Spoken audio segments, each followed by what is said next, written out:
the braking ability and braking performance of the car is probably the one thing that stood out to me the most. That was the one thing that took the most to get used to.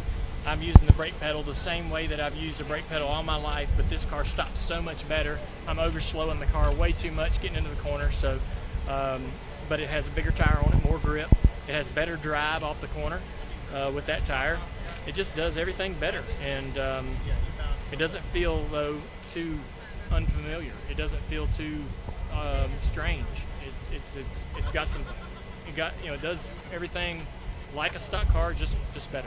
What do you think it would be like having 39 other guys on the track with that car at a place like the LA Coliseum? Well, at the Coliseum, they're going to whittle it down to about 20 to 25 cars for the main event, but still, we saw Tony step out a couple times here and spin the car out, and he's noted that the shorter sidewall tire, it's a little harder to understand when that tire is going to lose the grip, and we went through this same sort of thing when they went away from the bias ply to the radial tire. Drivers complained about not being able to feel the tire when it would get loose, and they would crash and spin out with no warnings. And over time, we adjust and we adapt and we get comfortable. And it'll take the drivers a while to get comfortable with this new low-profile tire. But I think at that race, we're going to see a lot of guys step over that line because they're not familiar with it. They're not familiar with where that limit is just yet. With this tire, it's going to get some guys and surprise them.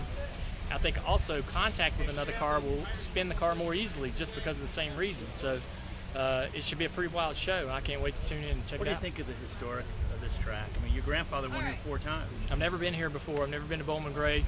It's 45 minutes from my house. I've been dying to come here. I was a big Madhouse fan when that show was on the History Channel. I'm into the atmosphere and catching all the YouTube clips of everything that's going on here all the time. They got a great thing going on, and so it's fun to be able to come here. It's really cool to